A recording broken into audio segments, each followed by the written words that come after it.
کسی زمانے میں ایک چور تھا۔ وہ ایک بادشاہ کے محل میں چوری کرنے کے ارادے سے گیا۔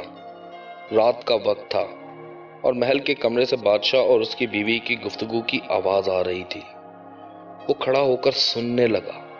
اگرچہ ایسا سننا غلط ہے، ناجائز ہے، چوری ہے، لیکن چور تو چوری ہی کرنے آیا تھا۔ آخر وہ چور ہی تو تھا۔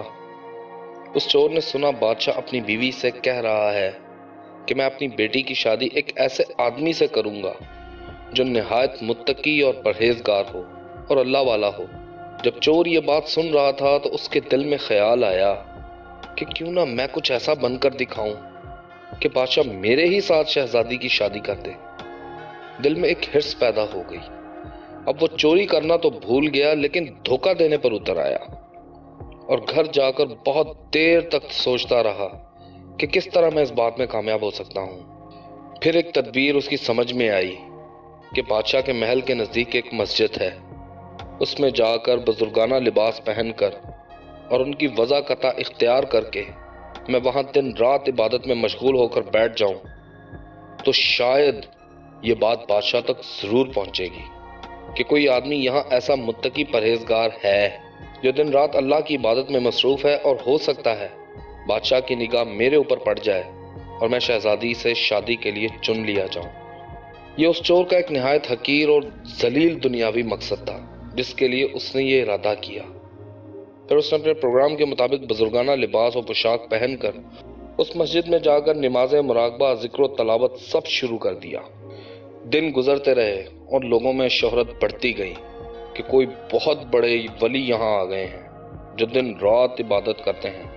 یہاں تک کہ بات بادشاہ تک پہنچ گئی کہ یہاں کوئی اللہ والے آ کر بیٹھے ہیں۔ تو بادشاہ نے اپنے ارادے کے مطابق غور و فکر شروع کر دیا کہ شہزادی کے متعلق جو سوچا تھا اس کے لیے اس کا انتخاب کیوں نہ کر لیا جائے۔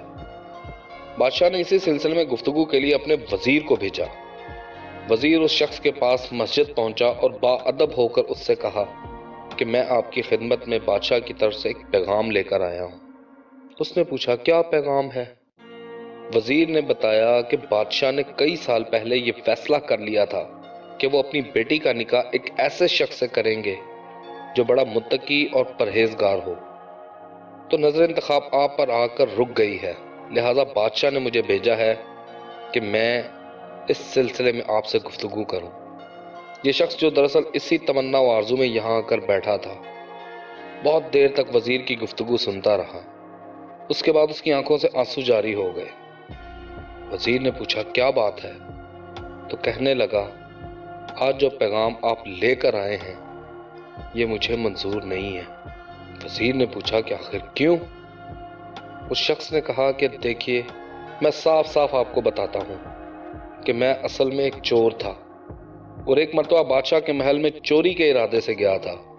پھر جو کچھ ہوا اس کو سنایا، اور اس کے بعد اس چور نے کہا کہ میں نے تو یہ وضاقتہ اسی حرص کی وجہ سے اختیار کی تھی، لیکن میں یہاں آ کر بیٹھا تو میرے خدا نے مجھے اپنا بنا لیا۔